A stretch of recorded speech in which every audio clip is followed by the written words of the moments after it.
આજ રોજ આપ નર્મદા જિલ્લાના પ્રમુખ નિરંજન વસાવા દ્વારા જે નર્મદા જિલ્લાના તિલકવાડાના પત્રકાર ભાઈને બુટલેગરો દ્વારા મારવામાં આવેલો હતો તે ભાઈની હોસ્પિટલ ખાતે જઈને મુલાકાત લીધી હતી અને જે પત્રકાર ભાઈને મારવામાં આવેલો હતો તેને લઈને નર્મદા જિલ્લાના આમ આદમી પાર્ટી ના જિલ્લા પ્રમુખ શું કહી રહ્યા છે સાંભળો. ID trust news Bharuch Gujarat.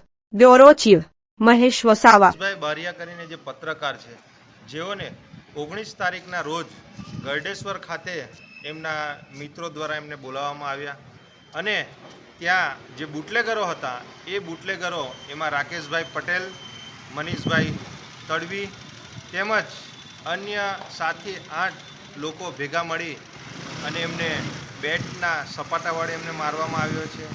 ત્યાં ગાડી એમની પાસે જે મોબાઈલ હતો એ મોબાઈલ પણ એમને લઈ લેવામાં આવ્યો છે. એમના ગળામાં ચેન હતી એ ચેન પણ એમની તોડી લેવામાં આવી છે.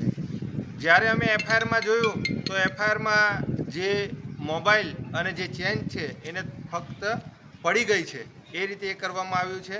એટલે આની પણ તટસ્થ તપાસ થવી જોઈએ અને એ વ્યક્તિને જે મારવામાં આવ્યો છે અત્યારે પણ આજે 3 દિવસ થઈ ગયા છે. આંખોમાં પણ એકદમ લાલ લાલ થઈ ગયેલી છે, લોહી આંખો પર આવી ગયેલું છે, માથાના ભાગે ફ્રેક્ચર છે, સીટી સ્કેનના જે રિપોર્ટ આવ્યા છે તેમજ પગમાં પણ જે સપાટાનો જે માર્યો છે ગેબી એના અત્યારે પણ નિશાનો ત્યાં દેખાય છે. એવી જ ઘટના ઉમરલાના પણ બુટલેગરો દ્વારા ત્યાં મારવામાં આવ્યા છે. એ પણ 2 પેશન્ટો ત્યાં ગાડી અત્યારે હાજર છે. કુવાડીના ઘા માર્યા છે, એમાં 7 થી 8 ટાંકા આવેલા છે અને અંગૂઠાના ભાગે પણ ફ્રેક્ચર છે.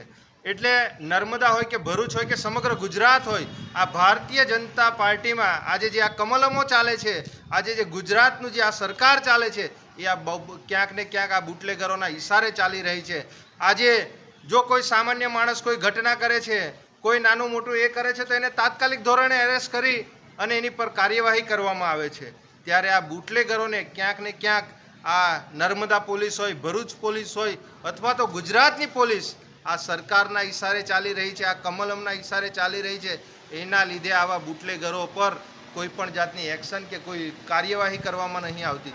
જે એફઆઈઆર કરી છે એ એફઆઈઆરમાં પણ એક નોર્મલી એફઆઈઆર કરી અને એને એ કરી દીધેલી છે. એમાં જે કલમો ઉમેરવાની છે એ કલમો પણ ઉમેરાતી નથી. આજે એક સામાન્ય ઘટના થાય ત્યાં 307 જેવી ગંભીર કલમો લગાવી દેવામાં આવે છે. જ્યારે અહીંયા ગાડી નોર્મલી કલમો લગાવી અને બુટલેગરો અને જે પોલીસોના જે હપ્તાઓ જે કમલમ સુધી જાય છે એના લીધે આ બુટલેગરોને છારવામાં આવે છે. એમને જો આવનારા દિવસોમાં એક્શન નહીં લેવાય તો અમે સમગ્ર જનતાને સાથે રાખીને એસપી ઓફિસનો ઘેરાવો કરવાનો થશે. એસપી ઓફિસનો ઘેરાવો કરીશું.